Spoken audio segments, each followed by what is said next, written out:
Ibaratnya ini bom nuklirnya itu yang namanya Rismon itu udah KO gitu.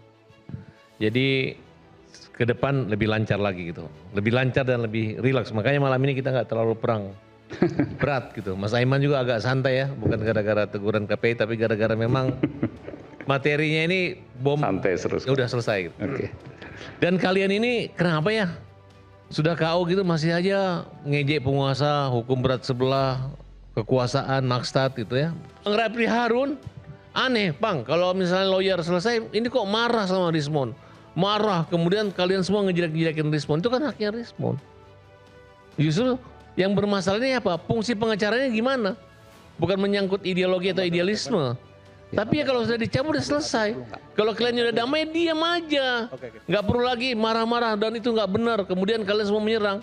Karena itu adalah keuntungan kami. Seperti yang Farhad Abbas tadi katakan, bahwa ketika PH marah kepada klien yang mengambil jalan berbeda, maka pertanyaannya adalah ada apa? Ini yang saya katakan teman-teman sebagai perilaku berpolitik yang tidak menyehatkan demokrasi kita, tetapi saya konsisten katakan kalau itu benar, maka itu adalah model dari membangun wacana dan praksis politik yang justru ya membelakangi demokrasi, ya melemahkan demokrasi atau bahkan juga ya mengkhianati demokrasi kita. Dan pengkhianatan terhadap demokrasi itu sungguh ya kejam bagi tatanan demokrasi yang sehat dan dewasa.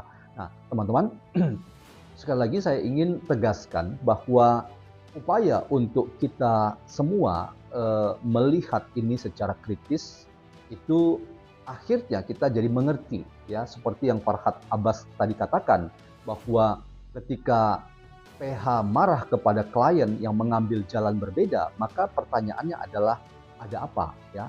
Tentu ada apa-apanya. Ya, apa-apanya inilah yang terendus sekarang, tidak hanya investor politik tetapi juga adanya ya kepentingan-kepentingan ideologis atau kepentingan-kepentingan yang palsu, atau yang dalam filsafat kita mengutip pendapat Paul Ricoeur misalnya, bahwa sejarah filsafat barat itu dikonstruksi oleh prinsip ya ego cogito ergo sum, yang intinya itu adalah subjek yang egologis solipsistis.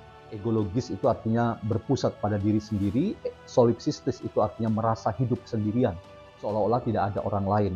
Tanggapan kita terhadap orang lain itu bukan sebagai peristiwa etis, tetapi justru adalah sebagai cara dan kesempatan untuk ya melihat orang lain itu sebagai musuh, lawan yang harus dikalahkan, ditaklukkan, yang harus dilenyapkan, bahkan dihinakan sehina-hinanya dan direndahkan serendah-rendahnya.